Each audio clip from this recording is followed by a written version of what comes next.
Salut à toutes et à tous, c'est le Fab et je suis très heureux de vous retrouver pour cette nouvelle vidéo sur la chaîne Excalibur. Aujourd'hui, c'est la première partie de vidéo un peu spéciale, parce que la seconde partie sortira vendredi prochain à 18 h. Le 27 novembre 2020 sortait la bande originale du film Kaamelott premier volet. Un geste sympathique pour que nous puissions écouter et réécouter la musique du film après sa sortie. Seulement voilà, à cause de la Covid-19, le film a été à nouveau repoussé et nous n'avons, à ce jour, toujours pas de date. Enfin, à vrai dire, Lionel Astier avait quand même dit que le film sortirait grand maximum en juin. Après, tout dépend de la crise sanitaire. On en avait parlé dans un live, le lien est en description. Mais le fait est qu'aujourd'hui, nous avons les musiques, mais pas le film. Alors on a déjà essayé d'analyser le titre des musiques dans une de nos précédentes vidéos, mais là on va s'attaquer à des plus lourds, on va s'attaquer à la musique du film. Mais rendons à César ce qui est à César. Nous n'avons pas fait cette analyse seuls, mais accompagnés de deux personnes qui s'y connaissent dans le domaine de la musique. Car il a interviewé Sakitia, une étudiante en histoire de l'art, qui nous aiguillera sur le côté artistique de cette musique, et Valkyrie, un musicien, nous aiguillera sur le côté technique. J'essaierai cependant, avec l'analyse qu'ont fait nos comparses, avec le titre des musiques et aussi les images que nous avons eues jusque-là, de retracer un semblant d'intrigue à Kaamelott premier volet. Il est donc possible que cette vidéo contienne des spoilers, alors si vous voulez être vierge de toute information au cinéma, je vous conseille de quitter la vidéo, et rien ne vous empêche de revenir plus tard la regarder. Mais assez parlé, place à l'analyse.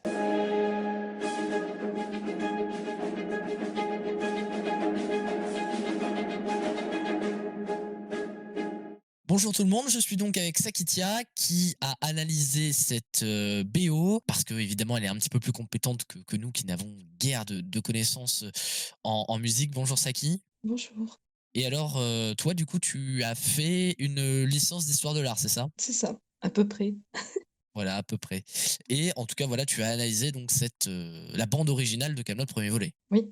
Alors on va revenir sur les musiques, une par une, hein, si je puis dire, pour que tu puisses un petit peu nous dire ce que tu as su repérer à chaque fois dans chacun de ces morceaux et pourquoi pas essayer d'en déduire certaines choses. OK. Alors cette bande originale commence par, abordage en mer Rouge. Alors déjà la première chose qui est un petit peu frappante, c'est que, bon, c'est la première musique de la bande originale, sûrement la première du film. Pourquoi?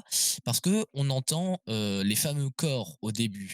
Est-ce que, donc ces cors, hein, qui sont un petit peu emblématiques de la série, hein, qui ont été là réenregistrés, est-ce que tu les trouves, spéciaux, différents d'un point de vue musical? Est-ce que tu peux nous dire quelque chose dessus? Bah, ils sont un petit peu remaniés, oui, mais bon, ils sont quand même reconnaissables. Ça reste les corps typiques, quoi, de Kaamelott. Eh bien oui, voilà, évidemment, hein, ça reste les corps classiques, parce que finalement, des choses un petit peu emblématiques, c'est pas mal que ça reste des fois. Mais voilà, donc la musique continue, donc le titre forcément nous fait penser à quelque chose d'un peu maritime, notamment bah, avec les scènes qu'on voit dans le teaser avec Vennec. Est-ce qu'il y a certains instruments qui pourraient le faire penser, ça aussi, un petit peu à ce côté maritime ou pas du tout?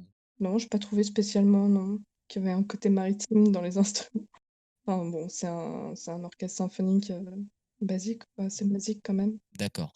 Et du coup, est-ce qu'il y a d'autres choses que toi, tu as pu analyser sur cette musique? C'est la musique, utilisée dans le trailer, hein, tout simplement. Bon, bah, moi, du coup, je l'ai associée à la bande annonce de premier volet. Donc bon, c'est compliqué de passer outre ça. D'accord. Et même si, en effet, on a voilà le début qui ressemble, sur la fin, il me semble que ça diffère un petit peu de la musique du teaser. Oui, légèrement, oui. Est-ce que du coup, tu pourrais nous dire certains instruments peut-être qui sont utilisés? Alors, oui, bon, j'ai rien de précis, mais bon, on retrouve les familles d'instruments typiques d'un orchestre, quoi. Donc des instruments à vent, des cuivres, des percussions, D'accord, donc ça, c'est plutôt commun finalement à pas mal de musique, orchestrale. oui. Pour, Abordage en mer Rouge, il y a un thème très héroïque avec le rappel de certains thèmes, du dernier livre, certaines mélodies qu'on arrive à retrouver. Ça lance un peu le début de l'intrigue. Donc on pourrait penser, au début, en tout cas, une scène où Vennec serait, sauvé par Arthur. Donc le retour d'Arthur, avec, donc Vennec qu'on voit, dans la bande annonce, attaché à un bateau, donc voilà, dans une situation délicate et qui serait potentiellement donc sur un bateau dans la mer Rouge et sauvé par Arthur ou voilà, ou peut-être pas forcément par Arthur, mais en tout cas une scène où voilà, il y a une intrigue qui démarre. Donc il y a vraiment une tension au début avec des violons qui vont être assez saccadés pour un effet de suspense et qui va monter, monter, monter petit à petit, et qui vont voilà être aidés par les cuivres qui vont monter aussi petit à petit pour rendre un effet vraiment héroïque au niveau voilà, de l'explosion de ce premier morceau. Alexandre Astier avait en effet dit que les musiques ne seraient pas forcément dans l'ordre. Oui, c'est assez dans l'ordre. C'est relativement dans l'ordre. Les titres, j'ai bien fait gaffe à ce qu'ils n'expliquent rien. Ça peut poser des questions, mais normalement, ça vous fout dedans. Et si vous voyez le film, vous verrez que vous pensiez à des trucs, mais c'est pas tout à fait ça et tout ça. Ce qui compte, c'est qu'il reste un truc qui vous surprenne. Mais cette musique semble bien introduire le film, de par les corps qui la commencent, évidemment, et aussi de par le fait que c'est une des parties du film sur laquelle Alexandre Astier a beaucoup communiqué, celle où nous voyons Vennec visiblement en mauvaise posture. Dans nos théories, le film s'ouvrirait donc sur ça. Mais le film est, comme l'a dit Alexandre Astier, encore un petit peu en cours de post-production, et il est possible que ce dernier veuille un petit peu changer le début de l'intrigue. Mais connaissant le monsieur, il paraîtrait surprenant qu'il veuille changer l'incipit si tard. Après, avec Alexandre Astier, on sait jamais. En tout cas, voir une scène maritime épique dans une ouverture de film français, ça impose le style, la classe et le respect. Y a pas à dire. La musique suivante s'appelle Le péché de Lancelot et concernera donc, au vu du titre a priori, Lancelot. On sait qu'il sera l'antagoniste principal donc de ce premier volet. Est-ce qu'on peut y décerner certaines techniques orchestrales récurrentes pour représenter un petit peu une sorte d'antagonisme, ou est-ce que finalement cet antagonisme-là n'est pas tellement représenté dans ce thème, ou voilà, est-ce qu'on peut y repérer certaines choses sur cet aspect-là, Saki? Moi, j'ai pas trouvé que ça faisait musique d'antagoniste, justement, parce que généralement, on va associer ça plutôt à genre des émotions fortes comme, je sais pas, la peur ou l'angoisse. Et c'est pas du tout ce que fait ressentir cette musique, quoi. J'ai trouvé plutôt qu'elle était plutôt triste. Encore un aspect mélancolique un petit peu. Ouais, beaucoup plus, ouais. Et cet aspect mélancolique, il est souligné par quoi, et pour toi, il serait mis dans quel but, grâce à quelle technique?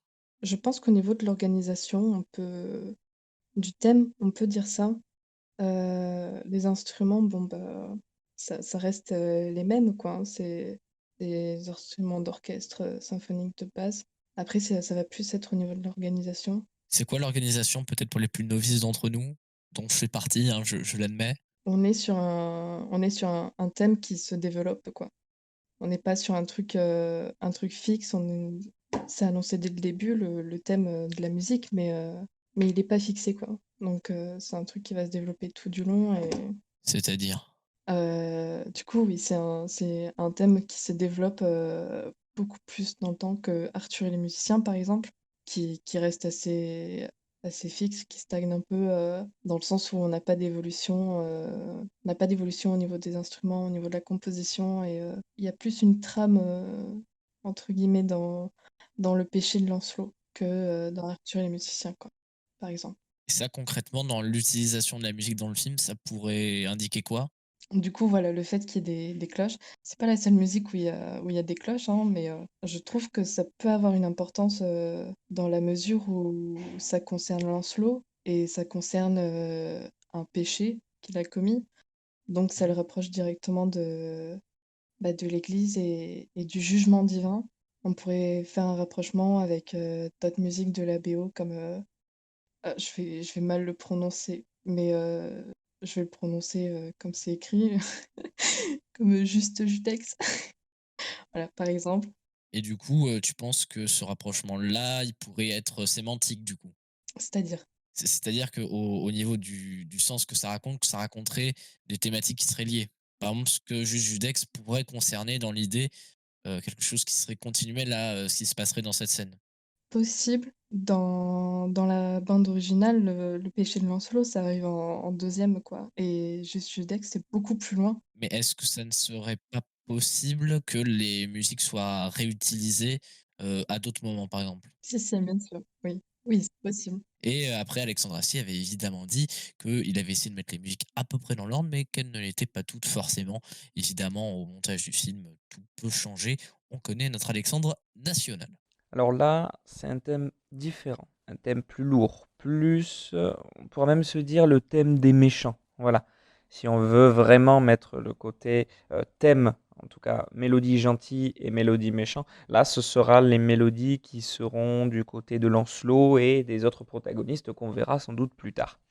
Donc des violoncelles assez graves, voilà, qui lancent aussi l'intrigue du méchant, le lancement de, voilà, de Lancelot, de ce personnage, avec une montée à la fin. Donc on peut s'imaginer, c'est le moment où on voit toute la puissance de Lancelot qui arrive sur, par exemple, sur le trône, on le voit débarquer sur le trône, voilà, où on sent que c'est pas juste Lancelot qui a pris le pouvoir, mais qui a voilà, il s'est positionné en tant que puissant, voilà, en ayant vraiment une grosse puissance. Donc on le voit vraiment par ces violoncelles très graves, un thème qui va être assez lourd. Et ça va montrer justement avec cette montée flamboyante toute la puissance de Lancelot. Ici, les analyses de Sakitier et Valkyrie divergent un peu.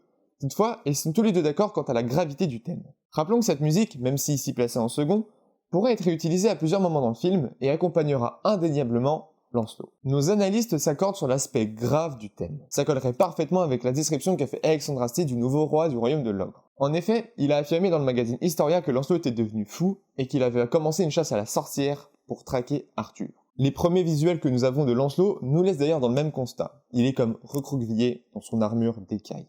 La musique suivante nous rappelle sans en douter un voyage, car elle se nomme 7 jours de marche. Est-ce que tu peux nous en dire un peu plus, Saki? Alors, effectivement, oui. Ça rappelle un voyage, oui, par le titre. Au niveau de la musique, il y a rien de vraiment spécifique, je trouve pas, qui est quelque chose, en tout cas, il y a rien qui annonce une scène d'action, ça c'est sûr.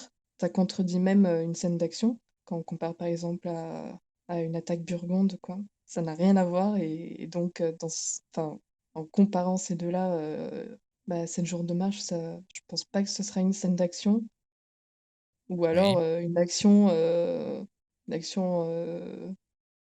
de type, de la marche, quoi.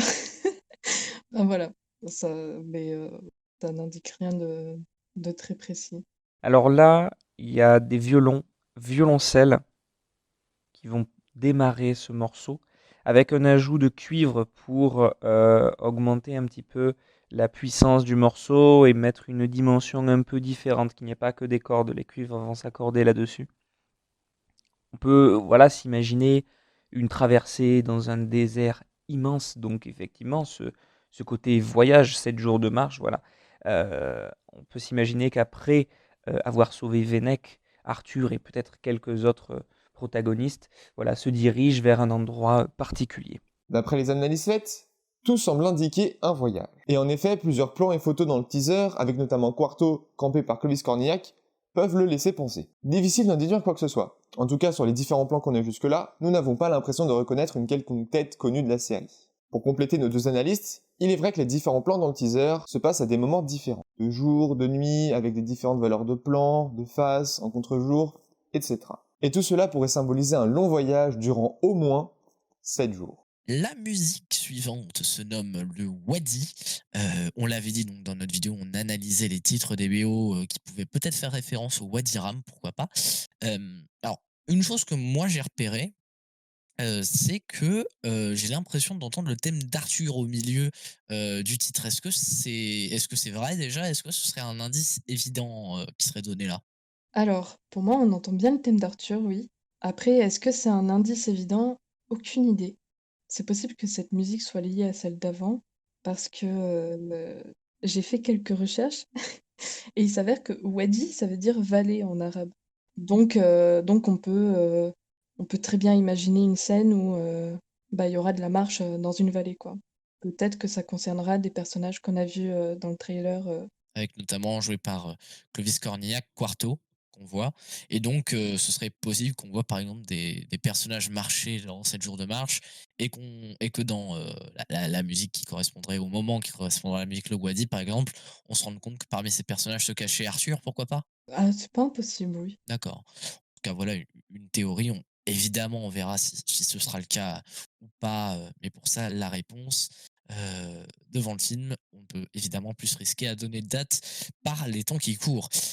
La musique, elle gagne un petit peu en épique vers la fin. Est-ce que, tu pourrais y voir une raison particulière ou des instruments peut-être qui le mettraient à l'appui? Effectivement, on a un orchestre qui s'épaissit sur la fin.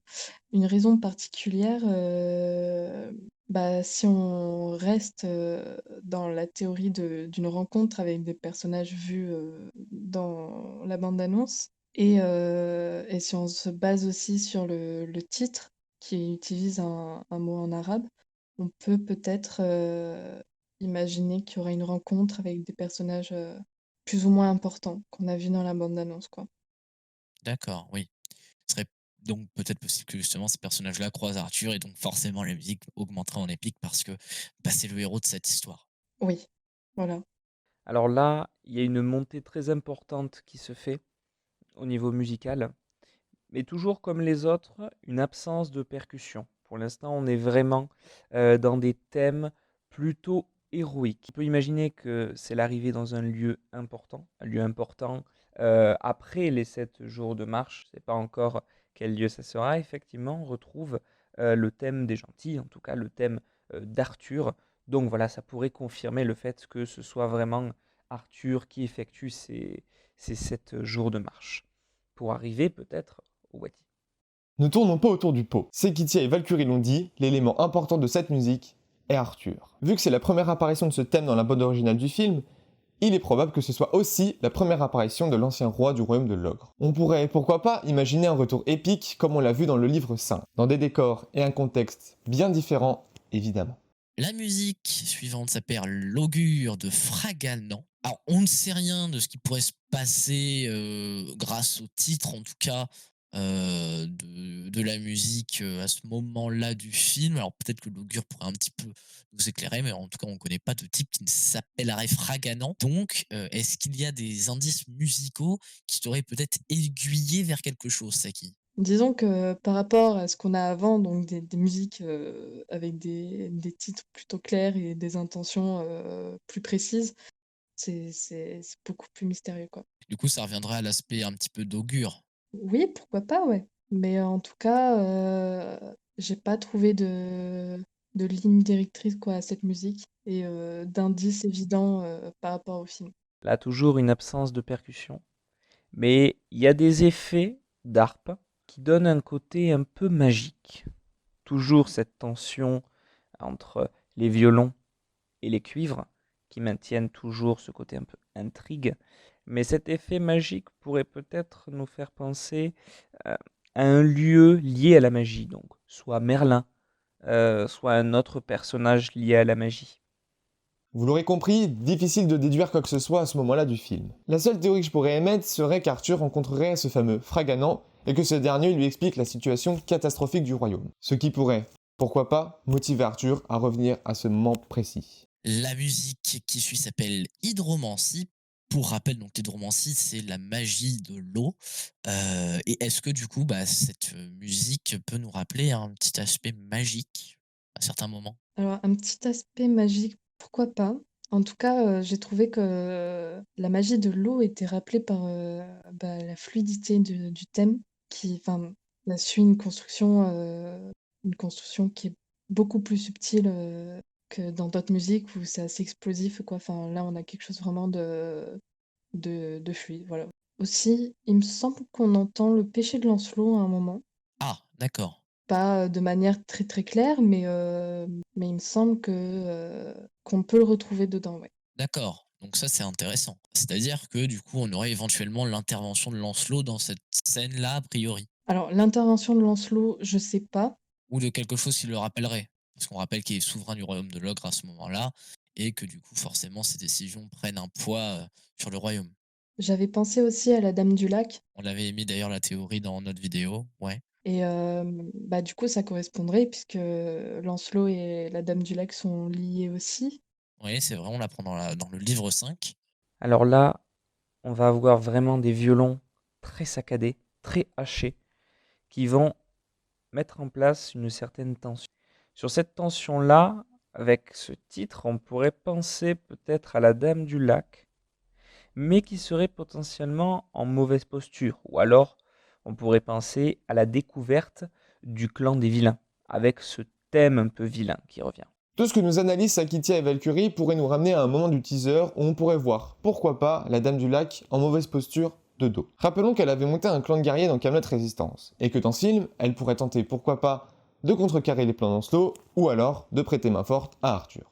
Sous la Bretagne est le thème suivant. Le titre nous rappelle évidemment les semi-croustillants qui ont décidé de se terrer afin d'échapper à Lancelot et d'atteindre Camelot par en dessous. Mais on va peut-être essayer du coup ici de se concentrer un petit peu sur la musique. Donc, elle se subdivise, j'ai l'impression, en deux parties. Est-ce que tu pourrais nous en dire plus, du coup, sur les ambiances qui sont véhiculées par ces deux parties et comment elles sont liées? Ou est-ce que tu ne l'as pas vu comme ça, toi? Il y a bien 2 parties, enfin, j'ai trouvé qu'il y avait bien 2 parties, donc 2 thèmes, mais par contre, je les trouve absolument pas liés. En tout cas, au niveau de la construction, ils sont limite opposés. Enfin, c'est assez étonnant de voir 2 thèmes comme ça, dans une seule musique qui suivent pas du tout, quoi. Parce que, ben, on a un premier thème qui est vraiment, bien contemplatif, assez doux et pas aussi épais et rythmique que l'autre. Et donc ça pourrait peut-être nous aiguiller vers, pourquoi pas la première apparition de Perceval et Caradoc? Oui, oui, je pense, oui. Je pense que ça peut aiguiller vers là, ouais.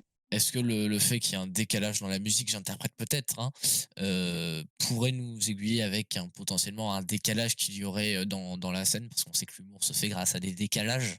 Ou est-ce que ça te semble être une idée un petit peu de saugrenu? Une idée saugrenue, non. Est-ce que je peux affirmer, l'idée? Non plus. Non, enfin, ça me semble pas impossible, Alors on en parlera avec les musiques d'après, mais il y a un thème redondant hein, qui apparaît pour la première fois ici, n'est-ce pas? oui, oui, oui, bien redondant, ouais. Alors ici, il y a des percussions. Les percussions viennent donner un aspect majeur car elles pourraient lancer l'intrigue, lancer le début de quelque chose, le début d'une quête, la décision de quelque chose. Voilà, c'est vraiment un nouveau départ à ce moment-là, je pense. Ce morceau est séparé quand même en deux parties. Au début, on a des violons assez doux, puis ensuite sur une autre partie, plutôt saccadée, entraînant avec des percussions. Voilà. Les percussions peuvent montrer une idée de mouvement, de décision, d'engagement, avec ces violons saccadés qui vont toujours garder cette tension. Les cuivres, à peu près aux trois quarts de ce morceau, reviennent en annonçant le thème héroïque, le thème d'Arthur. Donc là, on peut penser à des retrouvailles, peut-être avec des personnages phares de la Résistance. Le thème sera évidemment majeur au vu des analyses faites et même du titre. Nous pourrions donc imaginer que cette musique marque le retour des semi-croustillants qui seraient pourquoi pas changés, plus graves et plus sérieux, marqués par la décennie de résistance. Perceval et Caradoc pourraient pourquoi pas faire un geste héroïque qui lancerait l'intrigue du film. Si Astier a décidé de mettre ce fameux thème épique qui reviendra à plusieurs reprises dans la BO, ce n'est évidemment pas par hasard. On peut donc en conclure que oui, Perceval et Caradoc ont un rôle assez majeur dans ce premier volet, et ce, pour notre plus grand plaisir. Parlant de redondance, nous avons les héros de la résistance, qui est donc le thème suivant.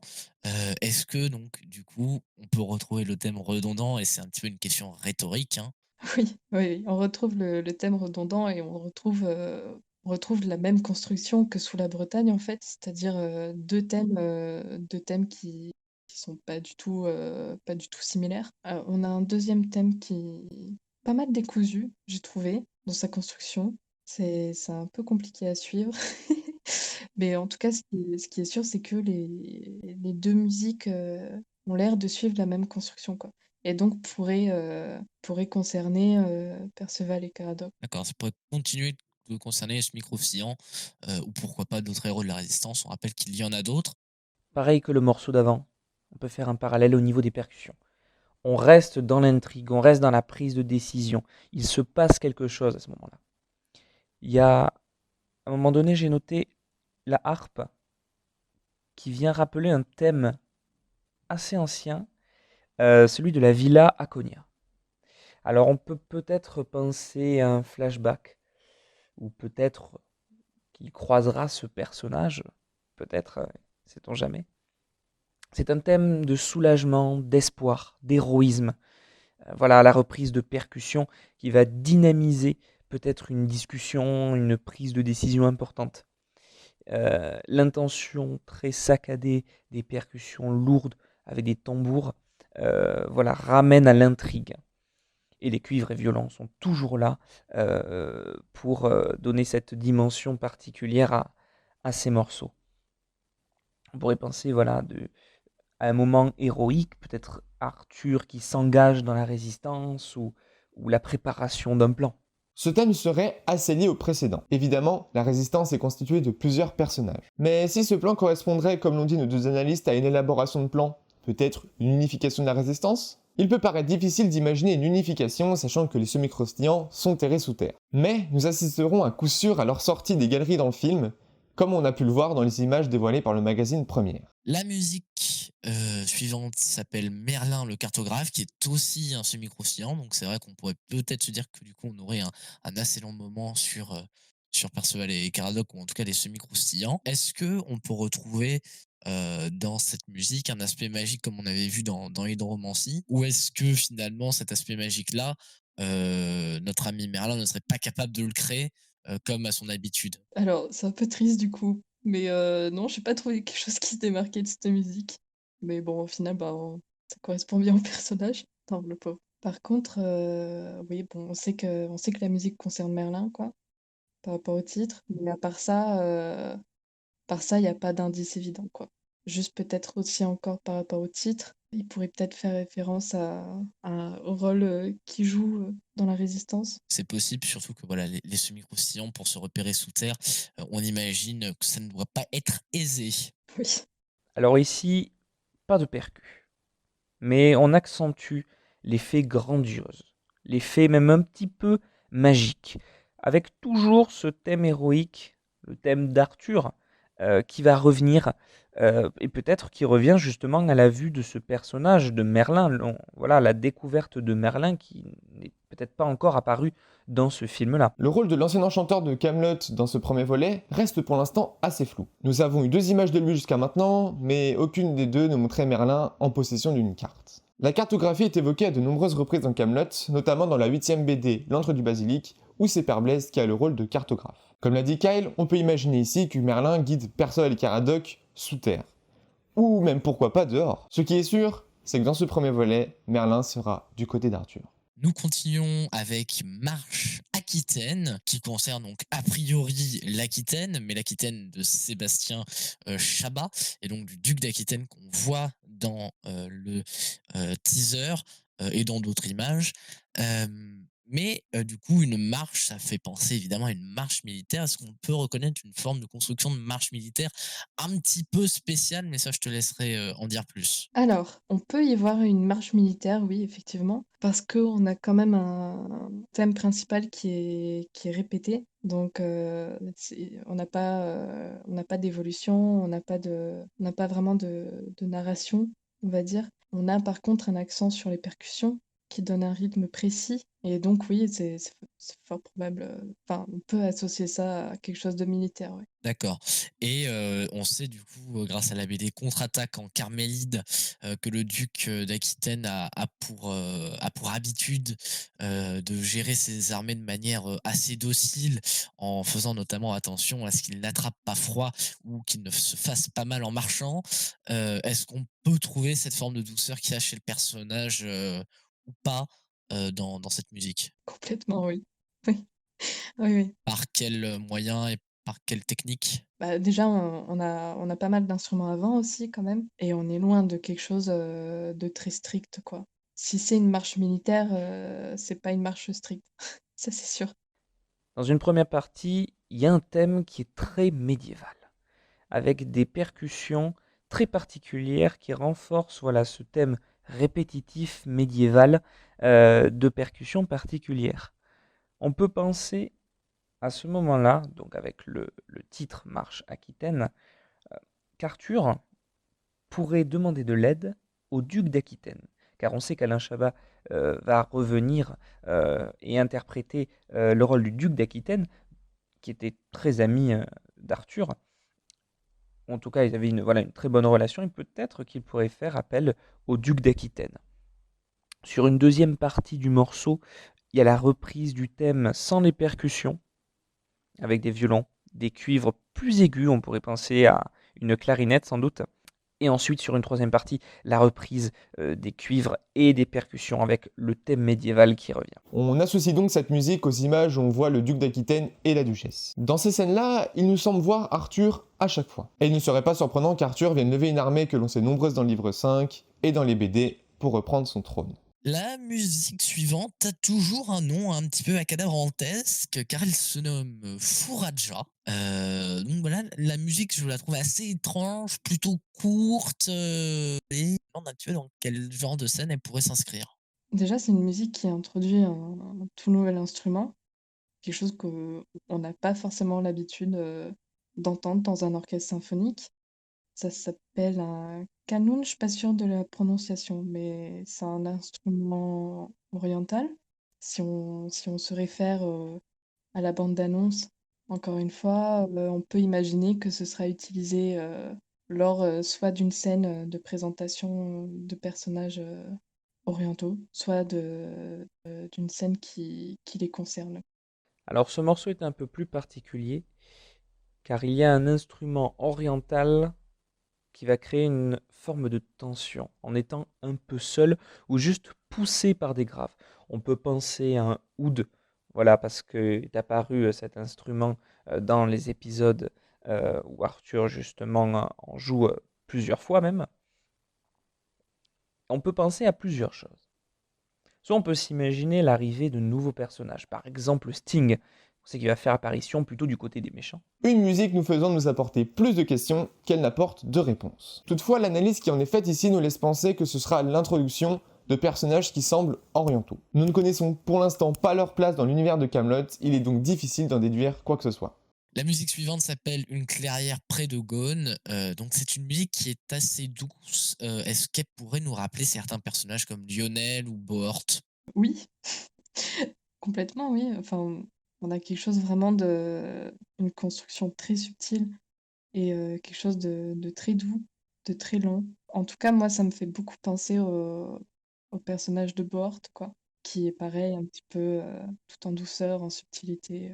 Le thème est très doux, limite mélancolique, nostalgique. On retrouve les instruments à cordes, donc on pourrait penser au retour du oud, mais sur un thème un peu plus gai, voilà, qui donnerait justement à la mélodie un caractère un peu particulier. Et des petits effets percussifs, comme peut-être des triangles ou xylophones, qui vont donner un effet un peu magique.